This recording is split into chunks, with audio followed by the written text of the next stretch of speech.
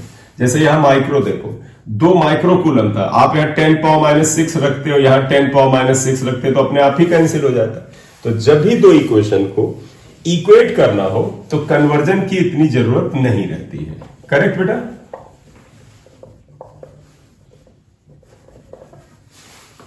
ये चलिए सॉल्व कर लेते हैं। k से k कैंसिल हुआ, 2 से ये कैंसिल हुआ, 4, इसे मल्टीप्लाई करो, 4r² equal to 12 minus r square. ऐसे क्वेश्चन में कोशिश करा करो स्क्वायर हट जाए।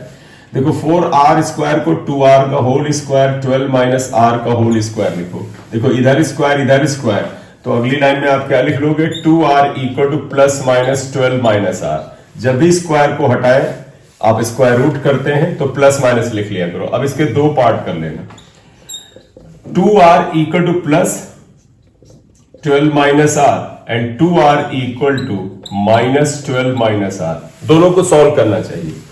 देखो 2r, ये r इधर आ गया तो 3r हो गया इक्वल टू 12, तो r इक्वल टू क्या हो गया 4 सेंटीमीटर। बेटा इनके अनुसार क्या आ रहा है, वो पॉइंट जहां पर इलेक्ट्रिक फील्ड 0 है वो 2 माइक्रोकूलम से r दूरी पर होगा और r की वैल्यू 4 सेंटीमीटर होगी। जरा इसे सॉल्व करके देख लें क्या आता है। 2r equal to minus 12 plus r, ये इधर ले आओ, r इक्वल टू आ जाएगा माइनस 12, और माइनस 12 नहीं हो सकता है। तुम्हारे में आदत क्या है कि तुम तुरंत बोल दोगे सर माइनस 12 इसलिए नहीं हो सकता क्योंकि नेगेटिव है। नहीं बेटा, ये गणित नहीं यहां लग रहा है, यहां पर फिजिक्स लग रहा है। तो एक बार चेक करना चाहिए, क्या सर माइनस 12 हो सकता है? सुनिएगा, मैं चेक कर रहा हूं।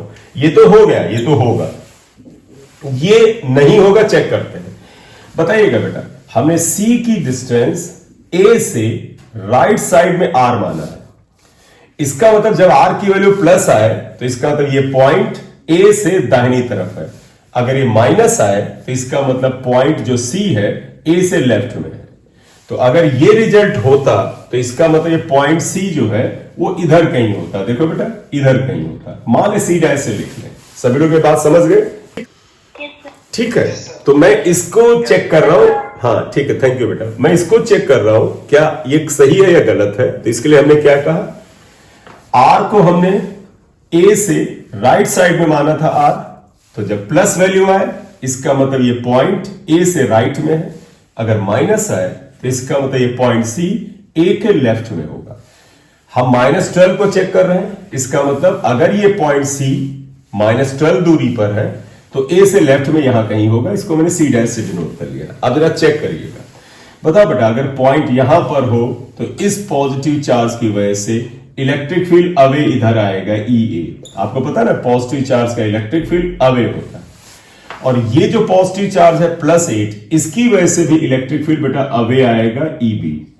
तो देखो, इसकी वजह से इलेक्ट्रिक फील्ड अवे यानी टुवर्ड्स लेफ्ट, इसकी वजह से इलेक्ट्रिक फील्ड अवे यानी टुवर्ड्स लेफ्ट। दोनों की डायरेक्शन एक ही तरफ है तो कैंसिल नहीं कर पाएंगे। देखो, कैंसिल करके जीरो करने के लिए जरूरी है कि एक अगर राइट में हो तो दूसरा लेफ्ट में होना चाहिए। तो अगर -12 वाले को हम टेस्ट करते हैं तो आता है कि दोनों चार्ज की वजह से इलेक्ट्रिक फील्ड एक ही डायरेक्शन में आती है, दोनों जुड़ जाएंगी और जुड़ करके जीरो तो नहीं आएंगे। इसलिए यह आंसर इनकरेक्ट है, नहीं हो सकता। बोले क्लियर? ठीक है, नेक्स्ट क्वेश्चन लेता हूं। देखो, इन्होंने क्वेश्चन में किया था 4 point charges are place at the corner of a square. एक ये स्क्वायर है, ये 4 पॉइंट चार्जेस हैं, एक +q, -q, इसके बाद -2q, +2q। ये और इन्होंने बोला है कि साइड जो है स्क्वायर की 10 सेंटीमीटर है। 10 centimetre is the side of the square.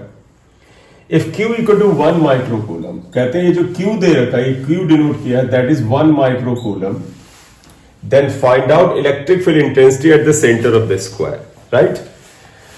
तो यहां ये का बेटा देखिए, इसमें क्वेश्चन में हम क्या कहते हैं, इस क्वेश्चन में कहते हैं there is a square of sides 10 centimetre, 4 charges are kept like this. यहां पर देखिए ये, और Q की वैल्यू 1 कूलम्ब है, तो ये कहते हैं find out net electric field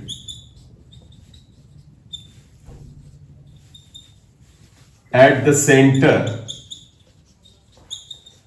of the square. Square के सेंटर पर नेट इलेक्ट्रिक फील्ड पूछ रहे हैं। तो आप आइएगा, स्क्वायर का सेंटर ये सेंटर हुआ, इस पे इलेक्ट्रिक फील्ड पूछ रहे हैं। बिल्कुल सिंपल सी बात है बेटा, सभी पॉइंट चार्जेस की वजह से सेंटर O पर इलेक्ट्रिक फील्ड फाइंड आउट करो, उसकी डायरेक्शन शो करो और सबको वेक्टर के तरीके से जोड़ दो, राइट। तो आप देखो क्या करोगे, आप इसे अगर A लिख दें, इसको B लिख दें, ये पॉइंट हमने O लिख दिया, ये C और ये D, तो देखिएगा A की वजह से, इसकी वजह से यहां पर इलेक्ट्रिक फील्ड क्या होगा, सभी लोग ध्यान से देखिएगा, ये पॉजिटिव चार्ज है, इसकी वजह से इलेक्ट्रिक फील्ड देखो इस जगह पर अवे होगा, ये आएगा EA। ये नेगेटिव चार्ज है, देखो -Q नेगेटिव चार्ज है, इसकी वजह से इलेक्ट्रिक फील्ड टूवर्ड्स आएगा ED। इसकी साइड 10 जरूर दिया है, तो हम अपनी सुविधा के लिए ये R और ये R और ये R मान लेते हैं, R बाद में निकाल लेंगे। तो बेटा देखो, इसकी वजह से यहां पर इलेक्ट्रिक फील्ड और इसकी वजह से यहां पर इलेक्ट्रिक फील्ड मैग्नीट्यूड में सेम है, तो मैं यहां लिख रहा हूं, देखो EA इक्वल टू ED है, और इसकी वैल्यू कितने के बराबर है, 1/4 pi epsilon not Q upon R square. Q बेटा ये और ये है, R ये दूरी है, क्लियर। अब जरा इसके वजह से आइएगा, देखो ये पॉजिटिव चार्ज, इसकी वजह से इस जगह पे इलेक्ट्रिक फील्ड अवे आएगा, देखो away from positive charge, and that is EB। और ये नेगेटिव चार्ज है, इसकी वजह से इस जगह पर इलेक्ट्रिक फील्ड आएगा EC। क्यों? क्योंकि नेगेटिव चार्ज की वजह से किसी पॉइंट पर इलेक्ट्रिक फील्ड टूवर्ड्स होता है, ये क्लियर। तो आप देखो चारों इलेक्ट्रिक फील्ड आते हैं, B की वजह से यहां पर इलेक्ट्रिक फील्ड EB, C की वजह से इलेक्ट्रिक फील्ड EC, माइनस था तो टूवर्ड्स, प्लस चार्ज था तो अवे। हमने बेटा यहां देखो बेटा EA ED तो लिख दिया है, हमने ED और EA लिख दिया है, EC और EB आ जाओ।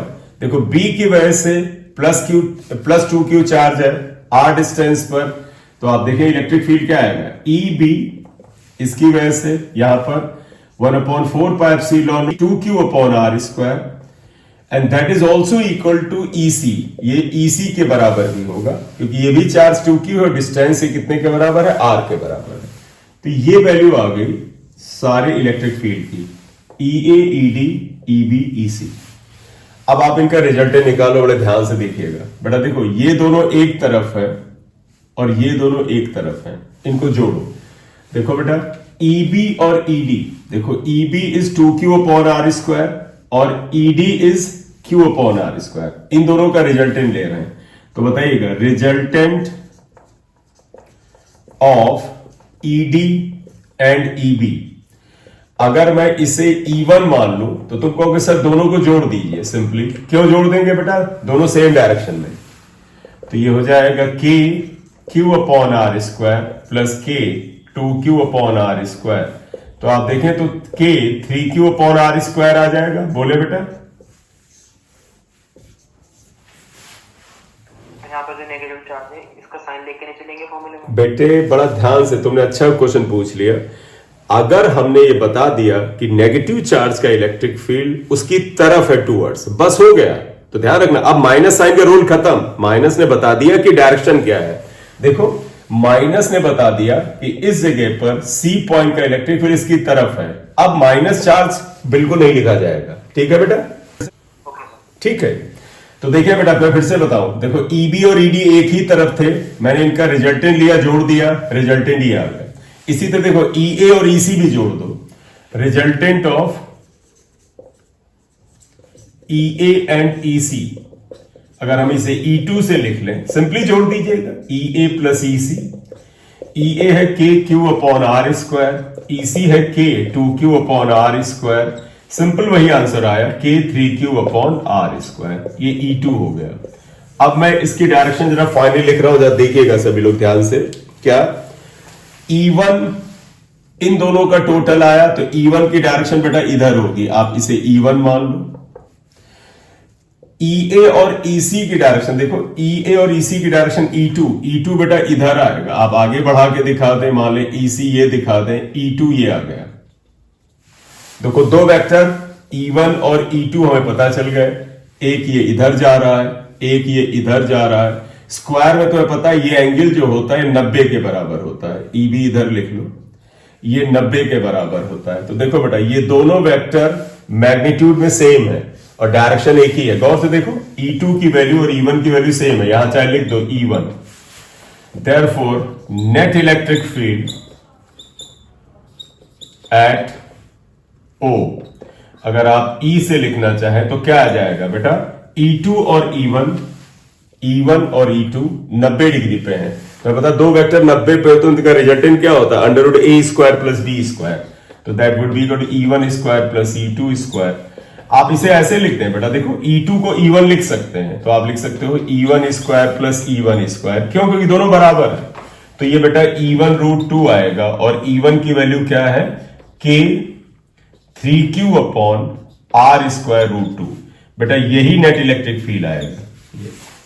Q की वैल्यू डाल देंगे, इन्होंने दे रखी थी, देखो 3Q अपॉन RQ। डायरेक्शन किधर होगी वो भी हम बता दें। देखो बेटा E2 ये, E1 ये, दोनों की वैल्यू सेम, तो रिजल्टेंट बिल्कुल मिड में जाएगा, तो रिजल्टेंट E इधर जाएगा, बिल्कुल इस डायरेक्शन में, राइट। K की वैल्यू बेटा 1/4 पाई एप्सिलॉन नॉट होता है ना, 9 इंटू 10 पावर 9, और Q की वैल्यू जो इन्होंने दे रखी ये रख ले। तो एक बार इसको फिर से कॉपी कर लेते हैं, E equal to K 3Q upon R square root 2 आया। K बेटा 1/4 पाई एप्सिलॉन नॉट है, 9 इंटू 10 पावर 9, 3 इंटू Q की वैल्यू 1 माइक्रो कूलम है बेटा, माइक्रो कूलम को कूलम में करो, 1 इंटू 10 पावर -6 कूलम हुआ, 1 into 10 power -6 root 2 upon R की वैल्यू बेटा 10 नहीं, R की वैल्यू निकालनी पड़ी, हमने नहीं निकाला है, ध्यान रखना, हमने R ये माना था, ये यहां से यहां तक की दूरी, तो हमें ये निकालना पड़ेगा कैसे आएगा। देखो बेटा ये 10 है, ये 10 है, तो अगर हम ये पूरी दूरी निकाल लें जो 2R के बराबर होगी, R प्लस 2R, तो आप देखें इन ट्रायंगल ये ले रहा हूं बेटा DAB, इसमें पाइथागोरस थ्योरम लगा रहा हूं बेटा, इसका स्क्वायर यानी DB स्क्वायर इक्वल टू बेटा इसका स्क्वायर प्लस इसका स्क्वायर यानी 10 स्क्वायर प्लस 10 स्क्वायर, इसलिए DB इक्वल टू बेटा हो जाएगा 10 रूट 2, और इसलिए DB is equal to 10 root 2 आप लिखते हैं ये, और हमें DB नहीं चाहिए बेटा, देखो DB तो ये पूरा है, हमें R चाहिए, therefore R equal to DB by 2 is equal to 10 root 2 upon 2, ये कैंसिल होगा तो ये 5 आएगा, तो 5 रूट 2 आ जाएगा। तो बेटा आपको R 5 रूट 2 मिल जाएगा सेंटीमीटर, तो आप इसे मीटर में कर लें, तो 5 root 2 into 10 power -2 metre, 10 power -2 metre, तो ये आ जाता है। बोले बेटा इतना क्लियर?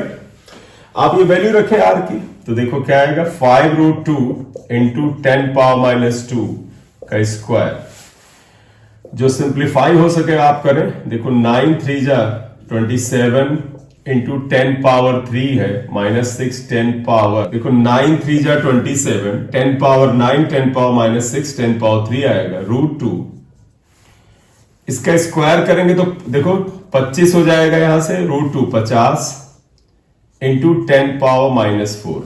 अब आप इसे थोड़ा बहुत सिंप्लीफाई करना चाहें तो कर ले, क्या आएगा 27 रूट 2 अपॉन 50 इंटू 10 पावर 7। जरा इसको सॉल्व कर लीजिए, 27 रूट 2 को, इसको और कर लेते हैं 27 रूट 2, और अगर आप रूट 2 को इससे हटा दें यहां पर, तो देखो क्या आएगा 25 रूट 2 हो जाएगा ये, तो क्योंकि 25 इंटू 2 होगा ये रूट 2 आ जाएगा। इससे ज्यादा फायदा नहीं है, ये इसको इस ढंग से लिखने में ज्यादा फायदा है। यहां से ऐसा करते हैं 100 निकाल लेते हैं, देखो इसे 100 इंटू 10 पावर 5 लिख लेते हैं, अपॉन 50 आ जाता है ये, तो 50 से इसे अगर मल्टीप्लाई करें तो 2 आ जाता है। तो देखो है ना, ये किया 2, 54 √2 × 10⁵ आ जाता है। ठीक है बेटा।